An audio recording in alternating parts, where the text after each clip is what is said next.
Bonjour à tous et bienvenue pour mon nouveau C'est lundi, que lisez-vous, donc le petit rendez-vous hebdomadaire où je vous présente mes lectures de la semaine passée, celles que je lis actuellement et celles que je vais lire ensuite. Alors, cette semaine j'ai terminé 2 livres. Donc pour quelqu'un qui a un panier livresque, ouais, ça peut aller, sachant qu'il y en a un qui est tout petit. Donc j'ai terminé en fin de semaine Au bord du mal, le tome 2 de Fédélines de Nadia Kos, publié aux éditions Grun Roman. Donc je peux pas vous parler de ce 10e tome parce que, enfin pas de l'histoire parce que ça spoilerait ceux qui n'ont pas lu le tome 1. Donc en fait, l'histoire un petit peu de la saga, c'est on suit Cahill, qu'on peut apercevoir ici, donc qui est un Fédélins. Et dans le premier tome, donc on le suit de sa naissance jusqu'à l'âge adulte.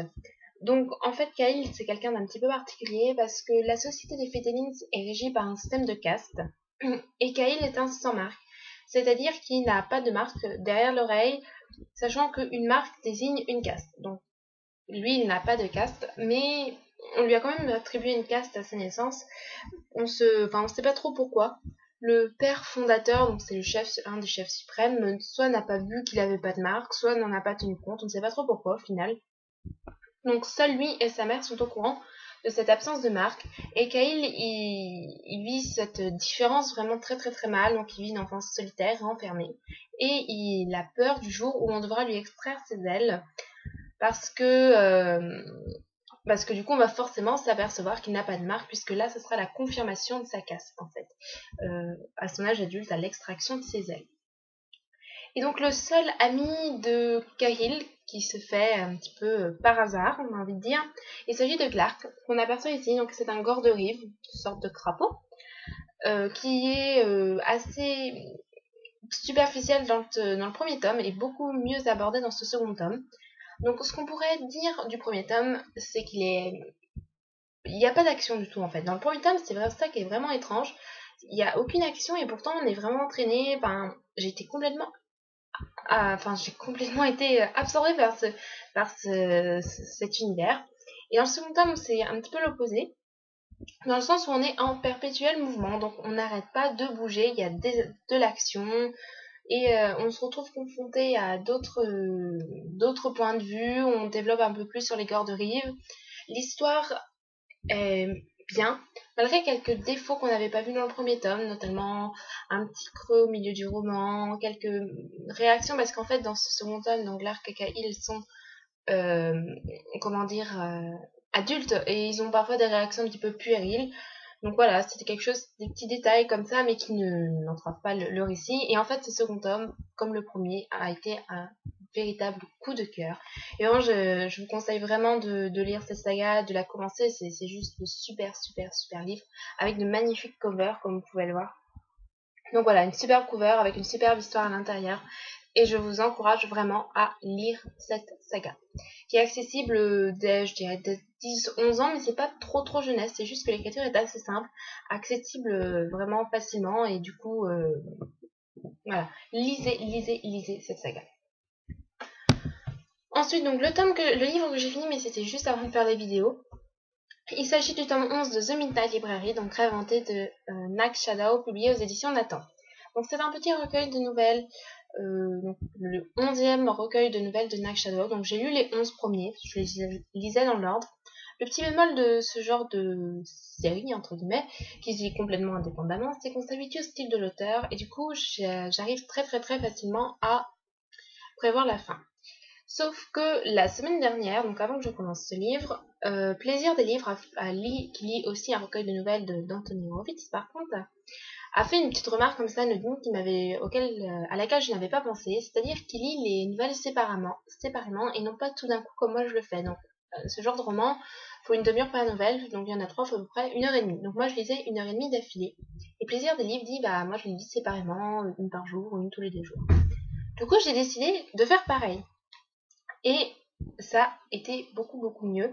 J'ai nettement mieux aimé ce recueil parce que du coup je faisais une belle coupure et je rentrais à chaque fois dans un nouvel univers.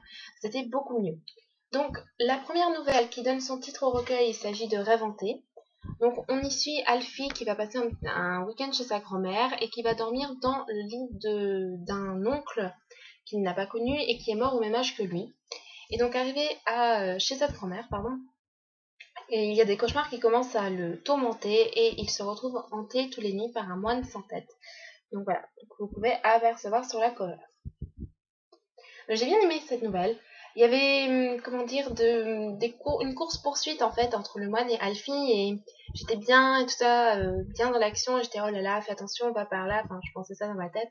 Et du coup, j'ai vraiment bien aimé cet univers. Ensuite, la deuxième nouvelle, il s'agit de La Course. Alors c'est vraiment, je sais pas si c'est la nouvelle que j'ai préférée, mais je crois que c'est celle que j'ai préférée du recueil. Donc on y suit Annabelle, qui est une fanasse d'athlétisme et qui donc là va disputer un championnat super important et donc elle a pas mal la pression, notamment de son entraîneur. Et son entraîneur lui glisse un petit conseil. Il lui dit pour aller plus vite, visualise une adversaire invisible donc devant toi. Et elle va surnommer cet adversaire Alizée l'affûtée. Et voilà, et ça, est-ce que ça va l'aider le jour du championnat? Donc j'ai bien aimé, contrairement à l'autre décor où tout est posé, et donc il est très facile de deviner la fin, même si dans cette deuxième nouvelle, c'est aussi très facile de deviner comment ça va se finir, mais on ne sait pas pourquoi en fait. On ne comprend pas le pourquoi parce qu'on apprend des détails au fur et à mesure de la nouvelle, et c'est quelque chose que d'habitude il n'y a pas, il me semble. J'ai trouvé ces nouvelles beaucoup mieux construites en fait que la première, même si elles étaient toutes les deux bien. Et du coup, je les avais lues séparément. Je les ai pas lues d'affilée. Et je pense que j'ai mieux aimé ma lecture. Et celle que je viens de finir, donc il s'agit de Danse de carnaval.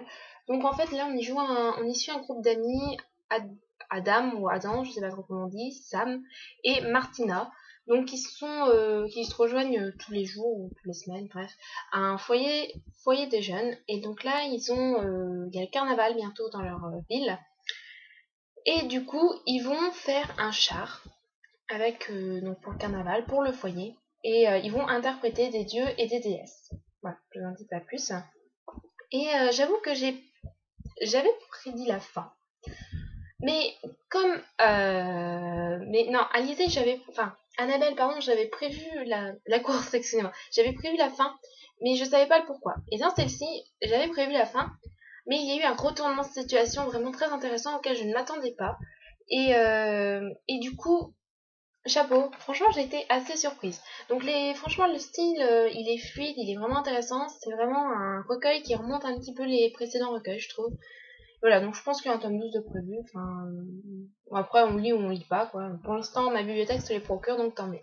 Voilà. Donc c'est tout pour mes lectures de la semaine.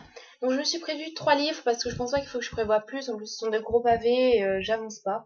Alors je vais reprendre 18 lunes que j'avais mis en pause. Donc 18 lunes de Camille Garcia et de Margaret Stoll, publiées aux éditions Hachette dans la collection Black Moon. Mais je sais pas, j'arrive pas à me remettre à ces lectures. Et donc j'espère pouvoir y arriver quand même assez rapidement parce que là, ça traîne. Il est en retard en plus. Ensuite, ma lecture commune avec Tom, que j'ai toujours pas commencé. Je remercie beaucoup Tom de m'attendre.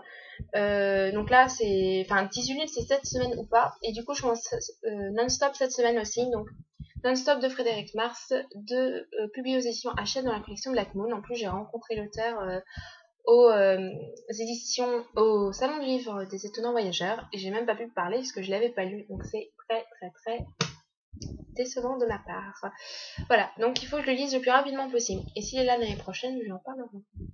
Ensuite, franchement, ça m'étonnerait que je tente de lire autre chose, mais au cas où ma panne ivresse que ce sera envolé, je prévois une autre lecture.